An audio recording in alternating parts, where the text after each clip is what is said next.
Um, Good evening guys. So ngayong oras ito malapit na pong kumagat yung dilim dito sa pier ng Lucena City. Ito po yung itsura ng pier ng Lucena City namin. Ito po mga commercial building po ito. Ito po yung mga ano, mga marami nagtitinda. Yung doon po banda sa unahan, yun po ay pinaka-pier namin. Andoon yung mga bilihan ng mga isda, sari-saring isda. Ayun, kakabukas lang po ng solar light, ng street light dito sa pier. Ito naman po, yung banda doon ay, yung nakikita nyo yun, yung may malaking barko na yun. Yan po ay pier din. Diyan po dumadaong yung mga malalaking barko ng Lucena City. Nandyan yung mga Star Horse, yung mga Montenegro, meron po dyan. Diyan po nagdidiskarga ng mga, ang alam ko, mga oil, yung mga products.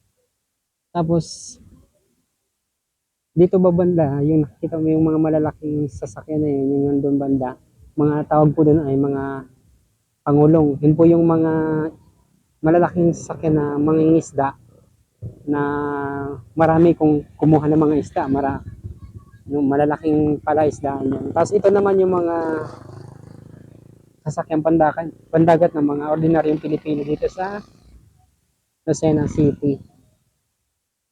Dito sa Dalahican mismo.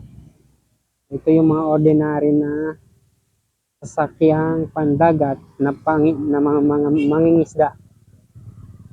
Ayan, napakaganda. Nakaka-relax dito pagka gantong oras na. Ang lamig ng simoy ng hangin. Bali,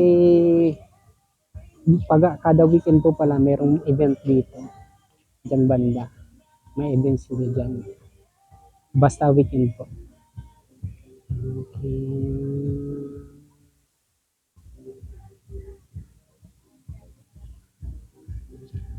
Marami po laging isda dito. So kung gusto niyo mamili ng isda, punta po kayo dito mga bandang umaga kasi marami po kayo mapamimilian na isda. Pero kung gusto niyo po yung medyo makakarami kayo at mura, punta kayo ng hapon kasi mga pinapaubos na po nila.